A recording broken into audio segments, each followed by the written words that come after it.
দর্শক, রাজধানীর তেজগাঁও পলিটেকনিক মাঠে রয়েছেন সহকর্মী এয়ার বাদল। সরাসরি চলে যাচ্ছে সেখানে। বাদল, কুরবানির পশুর হাটে বাড়তি দাম চাওয়ার অভিযোগ রয়েছে, এটি আসলে কতটা সত্য এবং সবকিছু মিলিয়ে বেচাকেনা কেমন দেখছেন?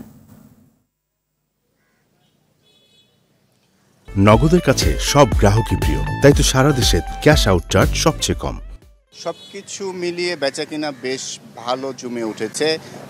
এই যে পলিটেকনিক হাট তেজগাঁয়ের, এই হাটে 7টি হাসিল ঘর রয়েছে। আমরা খোঁজ নিয়ে জেনেছি গত পরশু থেকে আজ পর্যন্ত প্রায় 1000 গরু বিক্রি হয়েছে এবং গতকাল রাত থেকে এই চাপটা বাড়তি ছিল।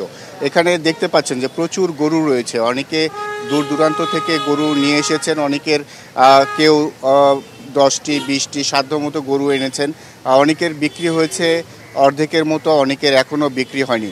এখানে একজন বিক্রেতা রয়েছে, তার কাছে একটু জানতে চাইব এই যে কালো যে গরুটি, সাদা কালো লাল ছোপ যে গরুটি, এই গরুটির আসলে দাম কত চাচ্ছেন? দাম হচ্ছে 220।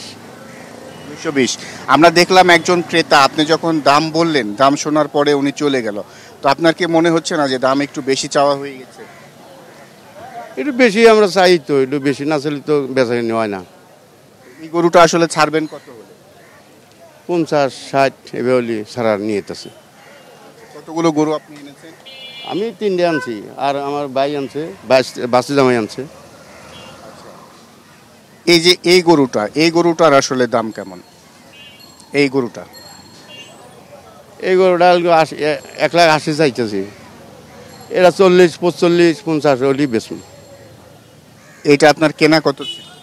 কেনা ছিল 1,10,000, তারপরে খাওয়াইছি 40,000। আমার 50,000 পর। একজন ক্রেতা এসেছেন, গরু দেখছেন,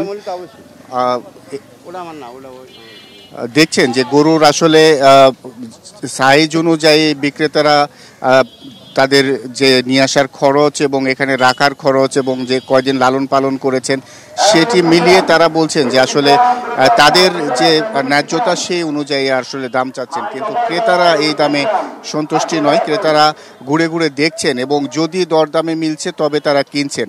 আমরা আরেকটা গরু একটু দেখাতে চাই। এই গরুটা আসলে কত?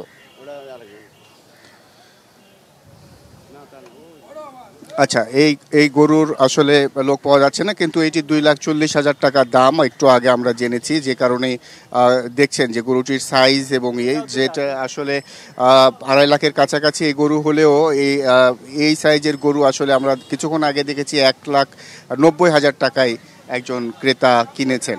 তো সুতরাং যদি দরদাম মিলছে সেই ক্ষেত্রে আসলে এখানে গরু কিনছেন। আমরা জেনেছি যে এর মধ্যেই রাজধানীর সবগুলো হাটে এখনও প্রচুর গরু রয়েছে এবং এখনও যেহেতু ঈদের 2 দিন বাকি রয়েছে এবং এখনও রাজধানীতে গরু আসছে, তো দাম হয়তো স্বাভাবিক থাকবে এবং ক্রেতারা যেরকম প্রত্যাশা করছেন সেরকম হয়তো তারা পাবেন। এখন পর্যন্ত এই ছিল তেজগাঁ গরুর হাট থেকে সর্বশেষ খবর। তানি, ধন্যবাদ আপনাকে।